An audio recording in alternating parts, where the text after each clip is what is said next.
Police tased a black kid in a wheelchair for not complying, didn't know the cameras were rolling for federal court.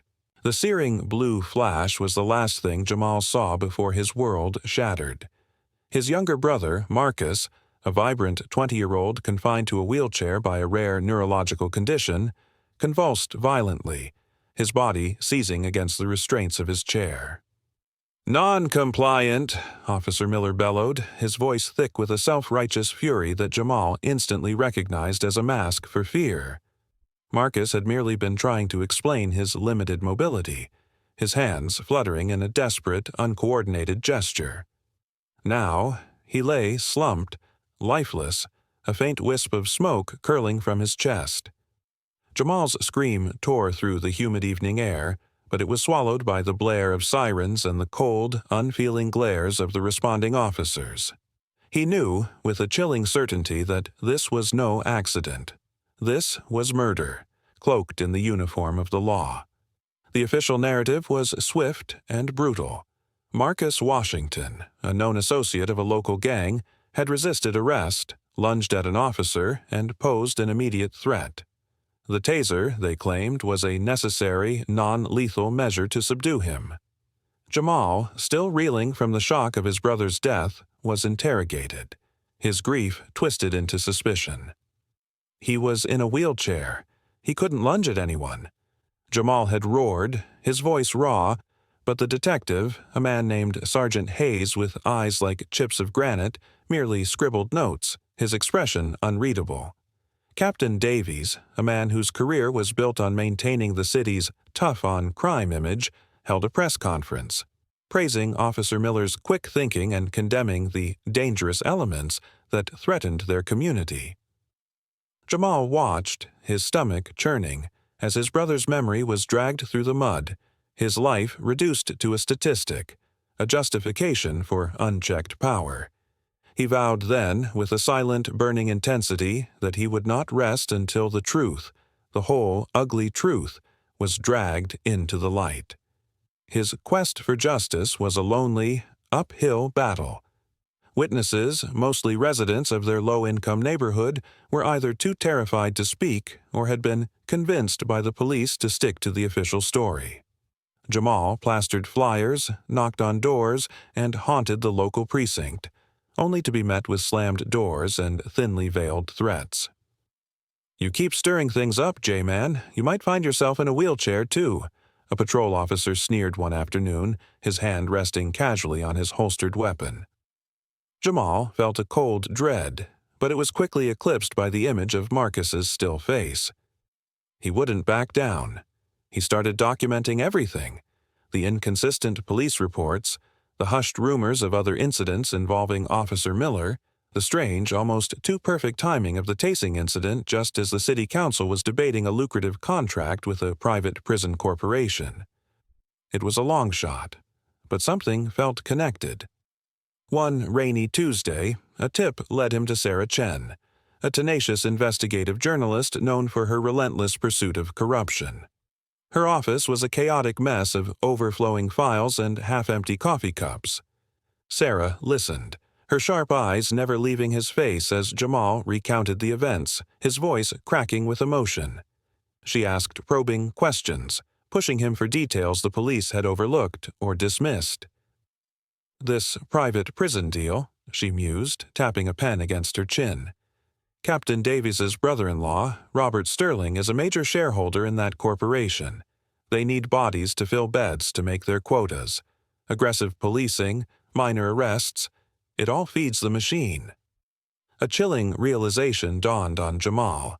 Marcus wasn't just a victim of a rogue cop, he was a casualty of a system designed to profit from human misery. Sarah, seeing the raw pain and conviction in his eyes, agreed to help. "We need irrefutable proof, Jamal," she said, her voice firm, "something that can't be spun or buried." Days bled into weeks, filled with dead ends and mounting frustration.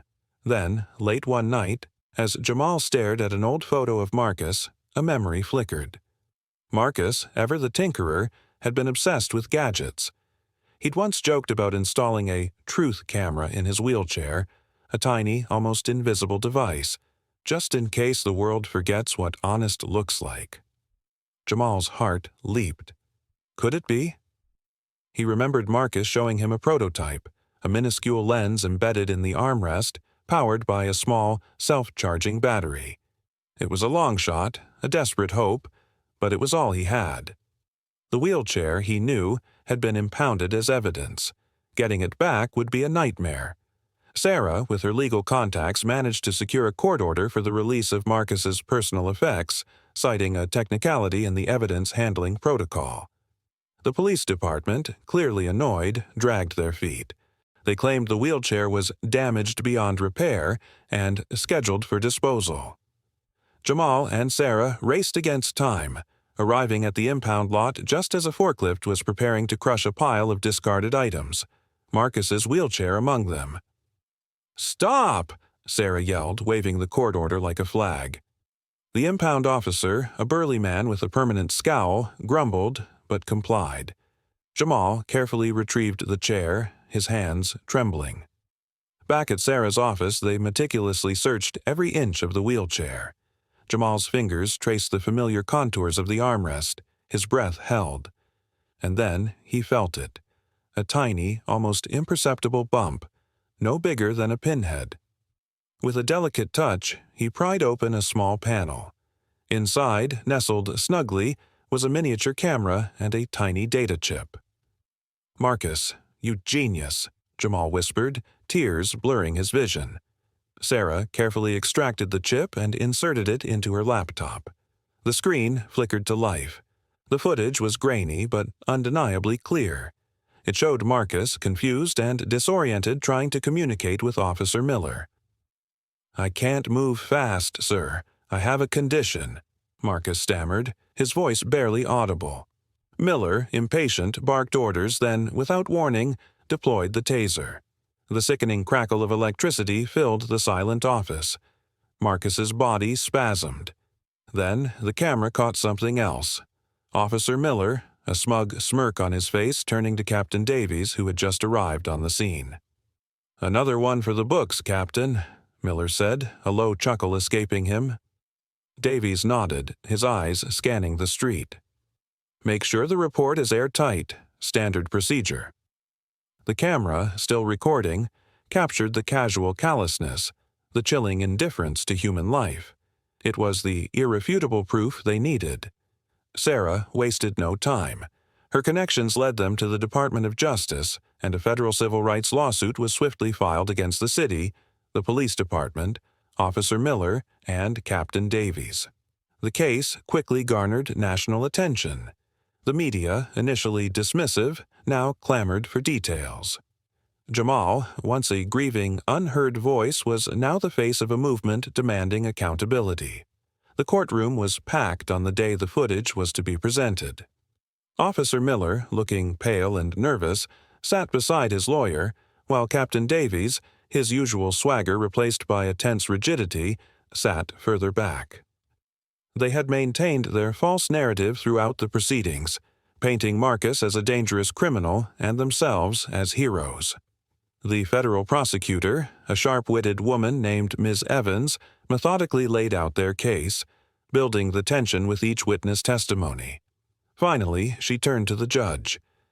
"Your Honor," she announced, her voice resonating through the silent room, "we have one final piece of evidence to present.